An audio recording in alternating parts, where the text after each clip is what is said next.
नमस्कार। प्रांजल ज्ञान गंगा में आप सभी का स्वागत है। हम संक्षिप्त महाभारत का पाठ कर रहे हैं, जिसमें कि शांति पर्व चल रहा है। आगे हमने कथा में धर्म, अर्थ, काम और मोक्ष के विषय में विदुर तथा पांडवों के पृथक पृथक विचार की कथा को पढ़ा था।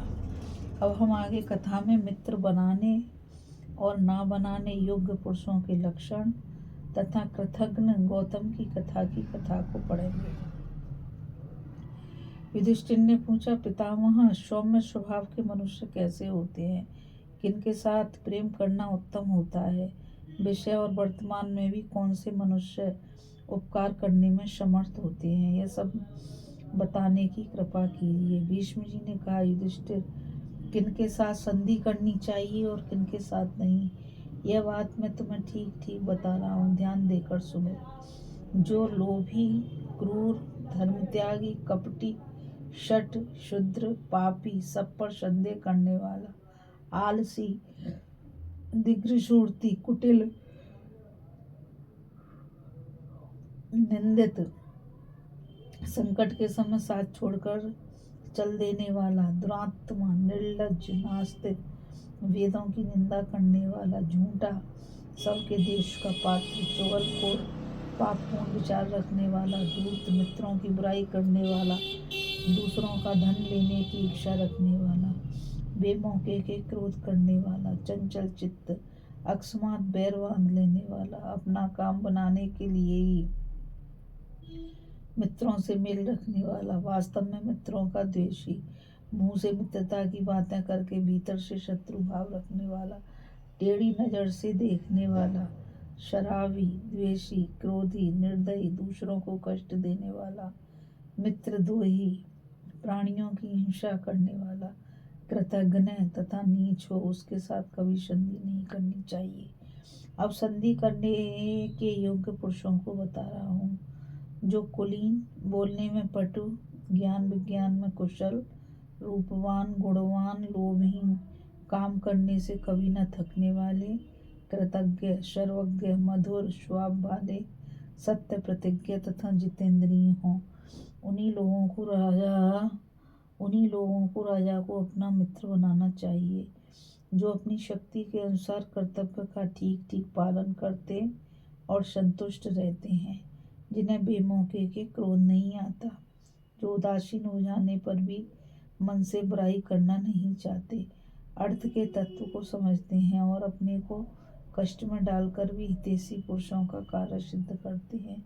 जैसे रंगा हुआ ऊनी कपड़ा अपना रंग नहीं छोड़ता, उसी प्रकार जो मित्रों की ओर से विरक्त नहीं होते, जो सबके विश्वास पात्र और धर्मानुरागी हैं, जिनकी दृष्टि में मिट्टी का ढेला और सोना एक से हैं, तथा जो सदा अपने स्वामी का काम बनाने में लगे रहते हैं, ऐसे उत्तम पुरुषों के साथ जो राजा मेल करता है, उसका राज्य उसी तरह बढ़ता है जैसे चंद्रमा की चांदनी। जो सदा शास्त्र का स्वाध्याय करते हैं, क्रोध को काबू में रखते हैं और युद्ध में प्रबल रहते हैं, जिनका उत्तम कुल में जन्म हुआ है, जो शीलवान और उत्तम गुणों से युक्त है, वे श्रेष्ठ पुरुष ही मित्र बनाने के योग्य हैं। जिन्हें मैंने दोषयुक्त बताया है, उनमें से कई तो बहुत ही नीच, कृतघ्न और मित्र की हत्या कर डालने वाले होते हैं। ऐसे दुराचारियों को सदा अपने से दूरी रखना चाहिए। यही सबका मत है। युधिष्ठिर ने पूछा, पितामह, आपने जिसे मित्र द्रोही और कृतघ्न कहा है, उसकी पहचान क्या है, वह मुझे बताइए। भीष्म जी ने कहा, इस विषय में तुम्हें एक पुराना इतिहास सुनाता हूँ। यह घटना उत्तर दिशा में मलेच्छों के देशों में घटित हुई थी। मध्य देश का एक ब्राह्मण था, जिसने वेद बिल्कुल नहीं पढ़ा था। एक दिन वह कोई संपन्न गांव देखकर उसमें भीख मांगने के लिए गया। उस गांव में एक दस्यु रहता था, जो बहुत ही धनी, ब्राह्मण भक्त, सत्य प्रतिज्ञ और दानी था। ब्राह्मण ने उसी के घर जाकर भिक्षा के लिए याचना की। दस्यु ने ब्राह्मण को रहने के लिए एक घर देकर वर्ष भर निर्वाह करने के योग्य अन्न की भिक्षा का प्रबंध कर दिया और नया कोरदार वस्त्र लेकर उसकी सेवा में एक नवयुक्ति दासी ही भी दे दी। जो उस समय पति से रहित थी। दस्यु ने सारी चीजें पाकर ब्राह्मण दस्यु से सारी चीजें पाकर ब्राह्मण मनी मन बहुत खुश हुआ और दासी के साथ आनंद पूर्वक रहने लगा। उसका नाम था गौतम। वह भी दस्युओं की तरह प्रतिदिन वन में विचरने वाले हंसों का शिकार करने लगा। हिंसा में बड़ा प्रवीण निकला। दया तो उसे छू भी नहीं गई थी। सदा प्राणियों को मारने की ही ताक में लगा रहता था। डाकुओं के शर्ग में रहकर वह पूरा डाकू बन गया। इस प्रकार दस्युओं के गांव में सुखपूर्वक रहकर पक्षियों का शिकार करते हुए उसे कई महीने बीत गए। तदंतर उस गांव में एक दूसरा ब्राह्मण आया, जो स्वाध्याय परायण, पवित्र, विनयी, नियम के अनुकूल भोजन करने वाला ब्राह्मण भक्त, वेद का पारंगत, विद्वान तथा ब्रह्मचारी था। वह गौतम के ही गांव का रहने वाला था और उसका प्रिय मित्र था। शूद्र का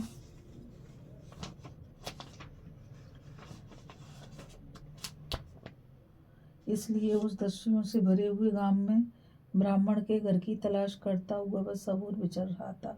घूमते घूमते गौतम के घर जा पहुंचा। इतने में ही गौतम भी वहां आया। दोनों की एक दूसरे से भेंट हुई। ब्राह्मण ने देखा गौतम के कंधे पर मरे हुए हंस की लाश पड़ी और हाथ में धनुष बाण है। उसका सारा शरीर खून से रंग गया है।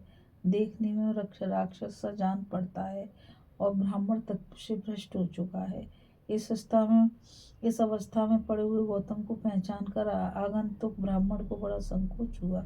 उसने उसे धिक्कारते हुए कहा, अरे तू मुँहवश यह क्या कर रहा है? ब्राह्मण होकर डाकू कैसे बन गया? जरा अपने पूर्वजों को तो याद कर। उनकी कितनी ख्याति थी, वे कैसे वेदों के पारगामी विद्वान थे, और तू उन्हीं के वंश में पैदा होकर ऐसा कुल कलंक निकला।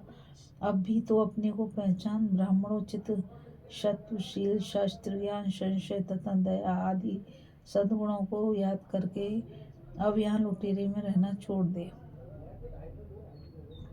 अपने हितैषी सुहृदय के इस प्रकार कहने पर गौतम मन ही मन कुछ निश्चय करके आर्तसा होकर बोला, द्विजवर में निर्धन हूँ और वेद का एक अक्षर भी नहीं जानता, इसलिए धन कमाने के लिए इधर आया था। आज आपके दर्शन से मेरा जीवन सफल हो गया। अब रात भर यहाँ रहिए, कल सवेरे हम दोनों साथ ही चलेंगे। ब्राह्मण दयालु था। गौतम के अनुरोध से उसके यहाँ ठहर गया, मगर वहाँ की किसी भी वस्तु को उसने हाथ से छुआ तक नहीं। यद्यपि वह भूखा था और भोजन करने के लिए उससे प्रार्थना भी की गई थी, परंतु किसी तरह वहाँ का अन्न ग्रहण करना उसने स्वीकार नहीं किया। सवेरा होने पर जब वह श्रेष्ठ ब्राह्मण उस स्थान से चला गया तो गौतम भी घर से निकलकर समुद्र की ओर चल दिया। जाते जाते वह एक दिव्य वन में पहुंचा, जो बड़ा ही रमणीय था। वहाँ के सभी वृक्ष फूलों से भरे हुए थे। अपनी शोभा से वह नंदन वन को मात कर रहे थे। उस वन में यक्ष और किन्नर विचर रहे थे। चारों ओर पक्षियों का कलरव सुनाई पड़ता था। कहीं मनुष्यों के समान मुख वाले भारुंड बोलते थे, तो कहीं समुद्र और पर्वतों पर होने वाले भुलिंग आदि पक्षी चहचहा रहे थे। इतने में ही उसकी दृष्टि एक अत्यंत शोभायमान बरगद के विशाल वृक्ष पर पड़ी, जो चारों ओर मंडलाकार फैला हुआ था। अपनी बहुत सी सुंदर शाखाओं के कारण वह एक महान छत्र के समान जान पड़ता था। उसकी जड़ चंदन मिश्रित जल से सींची गई थी। उस मनोरम वृक्ष को देखकर गौतम बहुत प्रसन्न हुआ और निकट जाकर उसी की छाया में बैठा। उस समय वहाँ की पवित्र वायु के स्पर्श से उसे बड़ी शांति मिली और वह सुख का अनुभव करता हुआ वहीं लेट गया। उधर सूर्य भी डूब गया। उसी समय एक उत्तम पक्षी ब्रह्मलोक से लौटकर अपने विश्राम स्थान पर आया। वह उस वृक्ष पर ही बसेरा लिया करता था। उसका नाम था नाड़ी जंग। वह बकराय ब्रह्मा जी का प्रिय मित्र और कश्यप जी का सुपुत्र था। इस पृथ्वी पर रायधर्मा के नाम से विख्यात था। देवकन्या से उत्पन्न होने के कारण उसके शरीर की कांति देवता के समान थी। वह बड़ा विद्वान और दिव्य तेज से देदीप्यमान दिखाई देता था। गौतम को उस समय भूख प्यास सता रही थी, इसलिए उस पक्षी को आया देख उसने उसे मार डालने के विचार से ही उसकी ओर दृष्टिपात किया। तब रायधर्मा ने कहा, विप्रवर, यह मेरा घर है, आप यहाँ पधारे, यह मेरे लिए बड़े सौभाग्य की बात है। मैं आपका स्वागत करता हूँ। सूर्य अस्त हो गया है। संध्या के समय आप मेरे घर में उत्तम अतिथि के रूप में आए हैं, इसलिए मैं शास्त्रीय विधि के अनुसार आज आपकी पूजा करूँगा। रात में मेरा आतिथ्य स्वीकार करके कल सवेरे यहाँ से जाइएगा। मैं महर्षि कश्यप का पुत्र हूँ। मेरी माता दक्ष प्रजापति की कन्या है। आप जैसे गुणवान अतिथि का मैं स्वागत करता हूँ। यह कहकर राय धर्मा ने गौतम का विधिवत सत्कार किया। शाल के फूलों का दिव्य आसन बनाकर उसे बैठने को दिया। बड़ी बड़ी मछलियाँ लाकर रख दी और उन्हें पकाने के लिए आग प्रज्वलित कर दी। ब्राह्मण जब भोजन करके तृप्त हो गया तो वह तपस्वी पक्षी उसकी थकावट दूर करने के लिए अपने पंखों से हवा करने लगा। विश्राम के पश्चात जब मैं बैठा तो रायधर्मा ने उससे गोत्र पूछा, किंतु इसके उत्तर में वह और कुछ न कहकर सिर्फ इतना ही बता सका कि मैं ब्राह्मण हूँ, मेरा नाम गौतम है। तत्पश्चात रायधर्मा ने उसके लिए पत्तों का बिछौना किया जो दिव्य पुष्पों से वासित था। उसमें से सुगंध फैल रही थी। उस पर गौतम ने बड़े आराम से शयन किया। जिस समय वह उस बिछौने पर बैठा, रायधर्मा ने उससे कहा, वहां आने का कारण पूछा। गौतम बोला, महाप्राज्ञ, मैं दरिद्र हूँ और धन के लिए समुद्र तक जाना चाहता हूँ। रायधर्मा ने प्रसन्न होकर कहा, द्विजवर, अब आप समुद्र तक जाने की चिंता न कीजिए, यहीं आपका काम हो जाएगा। यहीं से धन लेकर जाइएगा। बृहस्पति जी के मत के अनुसार 4 प्रकार के अर्थ की प्राप्ति होती है। वंश परंपरा से, देव की अनुकूलता से, काम करने से और मित्र की सहायता से। अब मैं आपका मित्र हो गया हूँ। आपके प्रति मेरे हृदय में पूर्ण सौहार्द है। अतः मैं ही ऐसा प्रयत्न करूँगा जिससे आपको अर्थ की प्राप्ति हो जाए। तदंतर जब प्रातः काल हुआ तो रायधर्मा ने ब्राह्मण के सुख का उपाय सोचकर उससे कहा, सौम्य, आप इस मार्ग से जाइए, आपका कार्य सिद्ध हो जाएगा। यहाँ से 3 योजन की दूरी पर मेरे एक मित्र रहते हैं। उनका नाम है विरूपाक्ष। वे राक्षसों के राजा और महान बली हैं। मेरे कहने से आप उन्हीं के पास चले जाइए। निस्संदेह वे आपको मनोवांछित कामनाएं पूर्ण करेंगे। उसका ऐसा कहने पर गौतम विरूपाक्ष के नगर की ओर चल दिया। अब उसकी थकावट दूर हो चुकी थी।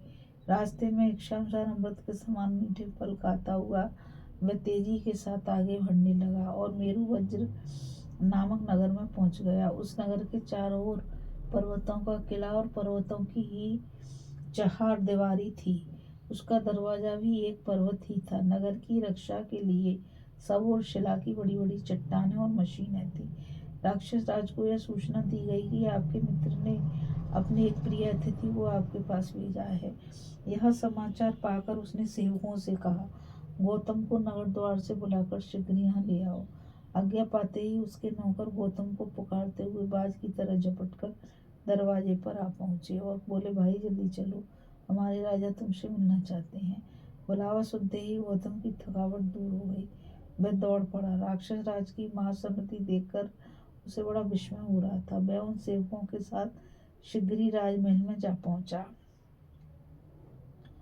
वहां विरूपाक्ष ने उसका विधिवत पूजन किया। तत्पश्चात जब वह एक उत्तम आसन पर विराजमान हुआ तो राक्षस राज ने उसके गोत्र, शाखा और ब्रह्मचर्य अवस्था में किए हुए स्वाध्याय के विषय में प्रश्न किया, मगर वह गोत्र जाति के सिवा और कुछ न बता सका। तब राक्षस ने पूछा, भद्र, तुम्हारा निवास कहाँ है? तुम्हारी स्त्री किस जाति की है? यह सब ठीक ठीक बताओ, डरो मत। गौतम बोला, मेरा जन्म तो हुआ है मध्य देश में, मगर मैं भीलों के घर में रहता हूँ। मेरी स्त्री भी शूद्र जाति की है और वह मुझसे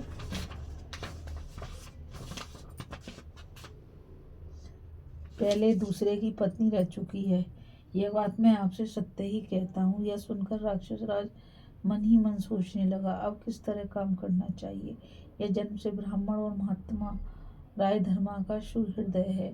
उन्होंने इसे ही मेरे पास भेजा है, अतः उनका प्रिय कार्य अवश्य करूँगा। आज कार्तिकी की पूर्णिमा है।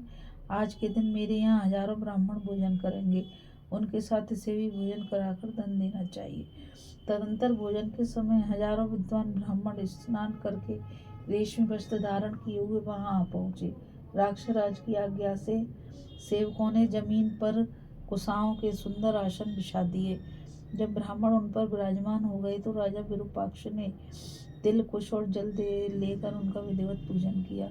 उनमें विष्णु देवों, पितरों तथा अग्नि देवों की भावना करके उसने सबको चंदन लगाया और फूल की माला पहनाई। उस समय उत्तम रीति से पूजा होने पर उन ब्राह्मणों की बड़ी शोभा हुई। इसके बाद उसने हीरों से जड़ी हुई सोने की थालियों में घी से बने हुए मीठे पकवान परोसकर उनके आगे रख दिए। भोजन के पश्चात ब्राह्मणों के समक्ष रत्नों की ढेरी लगाकर विरूपाक्ष ने कहा, देजवरों, आप लोग अपनी इच्छा और शक्ति के अनुसार इन रत्नों को उठा लें और जिसमें आपने भोजन किया है उस स्वर्ण में पात्र को भी अपने अपने घर ले जाएं। राक्षस राज के ऐसा कहने पर ब्राह्मणों ने इच्छा अनुसार रत्नों को ले लिया। इस प्रकार उत्तम रत्न और वस्त्र द्वारा सत्कार पाकर सभी ब्राह्मण बहुत प्रसन्न हुए। तदंतर विरूपाक्ष ने नाना देशों से आए हुए ब्राह्मणों से कहा, विप्रवरों, आज दिन भर आप लोगों को राक्षसों में कहीं कोई भय नहीं है। मौज करते हुए अपने अपने अवशिष्ट स्थान को चले जाइए, विलंब ना कीजिए। यह सुनकर ब्राह्मण लोग चारों दिशाओं की ओर भाग चले। गौतम भी सोने का बोझ लेकर जल्दी जल्दी चलता हुआ बरगद के वृक्ष के पास आया। वह बड़ी कठिनाई से उस भार को ढो रहा था। वहां पहुंचते ही थक कर बैठ गया। भूख से वह और भी क्लांत हो रहा था। राजधर्मा पक्षी ने अपने पंखों से हवा करके उसकी थकावट दूर की, फिर पूजन करके उसके लिए भोजन का प्रबंध किया।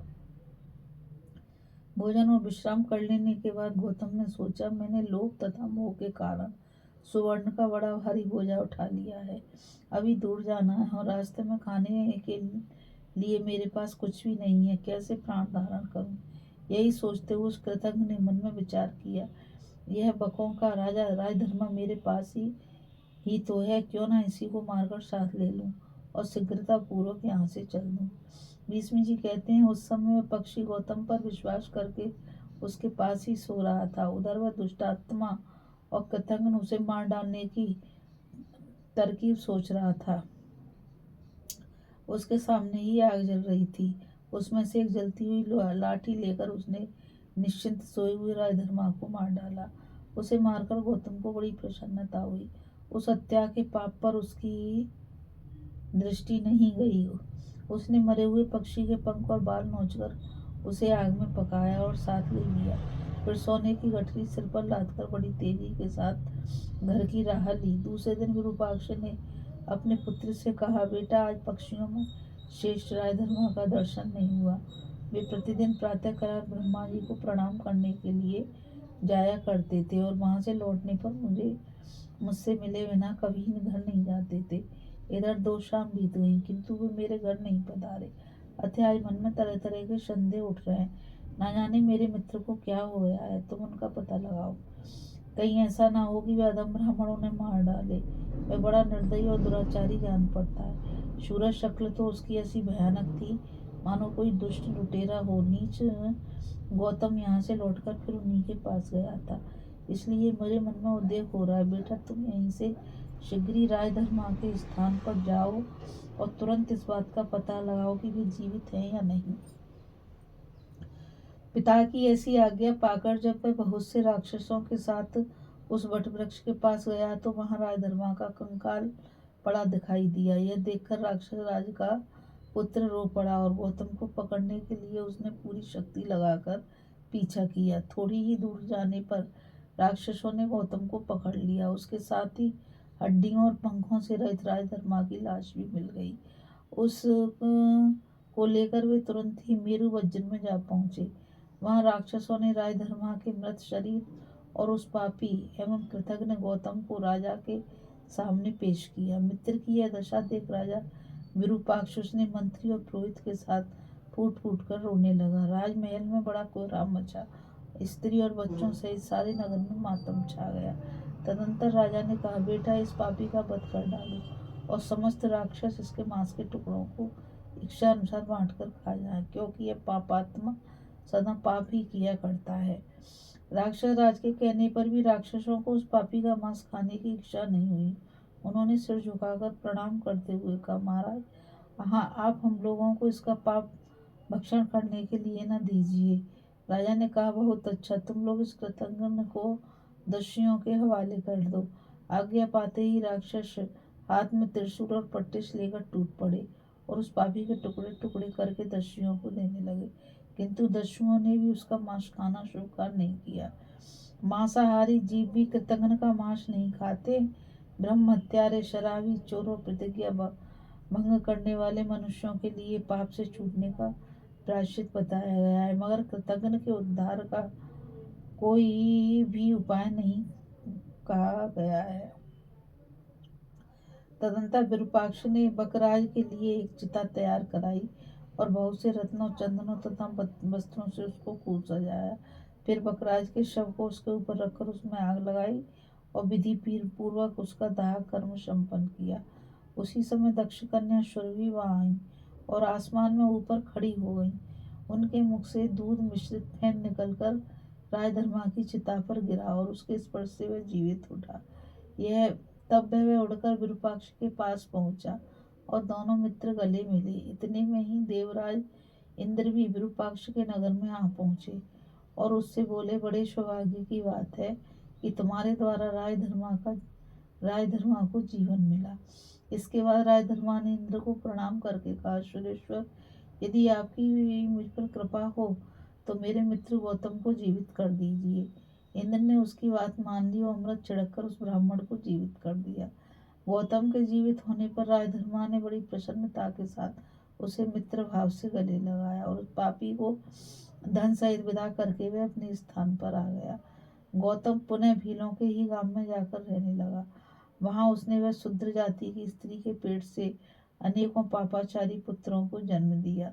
तब देवताओं ने गौतम को महान शाप देते हुए कहा, यह पापी कृतघ्न और दूसरा पति स्वीकार करने वाली स्त्री के साथ पेट से बहुत समय से संतान पैदा करता आ रहा है। इस पाप के कारण इसको घोर नरक में गिरना पड़ेगा। भीष्म जी कहते हैं, भारत बहुत दिन हुए इस कथा को नारद जी ने मुझे सुनाया था और उसी को याद करके आज मैंने तुम्हें सुनाया। कृतघ्न मनुष्य को यश, स्थान और सुख कैसे नसीब हो सकता है? कृतघ्न पर तो किसी का विश्वास ही नहीं होता। कृतघ्न के उद्धार का कोई उपाय नहीं है। मनुष्य को विशेष ध्यान देकर मित्रद्रोह के पाप से बचना चाहिए, क्योंकि जो मित्र से द्रोह करता है वह घोर नरक में पड़ता है। इस प्रत्येक मनुष्य को कृतघ्न होना चाहिए। लोगों को मित्र बनाने की इच्छा रखनी चाहिए, कारण कि मित्र से सब कुछ प्राप्त होता है। मित्र की सहायता पाकर मनुष्य आपत्तियों से छुटकारा पा जाता है। इसलिए बुद्धिमान मनुष्य को मित्रों का सत्कार और पूजन करना चाहिए। जो कृतघ्न, पापी, निर्लज्ज, मित्रद्रोही, कुलांगार तथा पापाचारी हो, ऐसे लोगों का सर्वथा त्याग कर देना चाहिए। राजन, इस प्रकार मित्र से द्रोह करने वाले पाप परायण कृतघ्न मनुष्य का चरित्र मैंने तुम्हें सुनाया है। अब और क्या चाहते हो? वैशंपायन जी कहते हैं, जन्मेजय महात्मा भीष्म का यह वचन सुनकर युधिष्ठिर अपने मन में बहुत प्रसन्न हुए। इस कथा में बस इतना ही। अभी हम कथा में मित्र बनाने और ना बनाने योग्य पुरुषों के लक्षण तथा कृतघ्न गौतम की कथा को पढ़ रहे थे। अब हम आगे कथा में शोकाकुल चित्त की शांति के लिए राजा सैंजीत और ब्राह्मण के संवाद का वर्णन की कथा को पढ़ेंगे। इस कथा में बस इतना ही। मुझ गीता रावत को आज्ञा दीजिए। कल मिलेंगे एक नई कथा के साथ। और मैं आप सभी से यही कहना चाहूँगी, इस चैनल को ज़्यादा से ज़्यादा लाइक, शेयर और सब्सक्राइब कीजिए, ताकि ये अमूल्य ज्ञान अधिक से अधिक लोगों तक पहुँच सके। और कमेंट के द्वारा मुझे बताइए कि यह कथा आपको कैसी लगी। राधे राधे, जय श्री कृष्णा, नमस्कार।